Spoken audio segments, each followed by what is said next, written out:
અહીંયા તો અમે વહી ગયા હતા હજરત ગેબન સાહેબની દરગાહ એટલે કે રાજકોટ.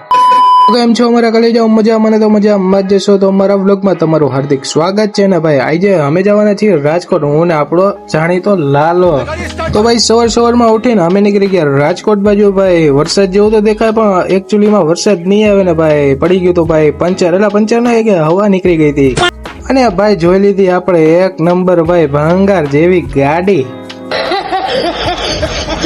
તો ફાઇનલી કઈ આપણે ભૂગી ગયા ટોલ ટેક્સ છે ને આપણે ભરવાનું ન હોય ટોલ ટેક્સ, કારણ કે ભાઈ આપણી પાસે છે 2 વ્હીલ નો ખટારો, એટલે આપણે કઈ ભરવાનું ન હોય. એટલે 4 વ્હીલ વાળાને ભાઈ ખટારા વાળાને બધાને ભરવાનું હોય. ભાઈ અમે ભાઈ બાકાજીકી બોલાવતા ફાઇનલી કઈ ભૂગી ગયા સાપરમાં જોયું તો ભાઈ આટલી બધી ભીડ કેની હતી તો ભાઈ આપણને કઈ ખબર નહોતી ને ભાઈ. સાપરમાં ભાઈ આપણે ચા પીવાની અને નાસ્તો કરવાનો, પછી આપણે જવાનું હોય ડાયરેક્ટ હજરત ગેબન સાહેબની દરગાહ એટલે કે રાજકોટ. તો ફાઇનલી કઈ આપણે ભૂગી ગઈ રાજકોટ હજરત ગેબન સાહેબની દરગાહ. તો ચલો ભાઈ અમે અંદર સલામ દુઆ કરતા હોય. તો ભાઈ ફાઇનલી ગાઈઝ અમે નીકળી ગયા ગોંડલ તરફ એટલે કે આપણા ઘર બાજુ. ભાઈ આપણે નાની મોટી બાકાજી બોલાવતા હોય જાય આપણે ગોંડલ બાજુ ને ભાઈ ફાઇનલી ગાઈઝ અમે આવી ગયા હતા ગોંડલ ને અમે આવી ગયા હતા હજરત વેરીપીર સરકારની દરગાહે.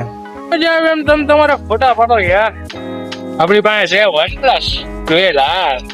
હા ભાઈ નાની મોટી બાકાજી કઈ કરીને કીધી ભાઈ વિચાર્યું હતું કે વરસાદ આવવાનો પણ વરસાદ જ ન આવ્યો ને આવી ગઈ ચા. એટલે કે ભાઈ આપડા ઇમ્તિયાજભાઈ ભરતા હતા આપડા આટલું ચા એ પણ આશાપુરા ડેમેન ભાઈ મળી ગયો આપણને સેલિબ્રિટી એટલે કે ઋતમભાઈ. તો ચાલો ગાઈસ આ વ્લોગ તમને ગમ્યો હોય તો લાઈક કરો, કોમેન્ટ કરો અને મારી આઈડી ને ફોલો કરી લ્યો.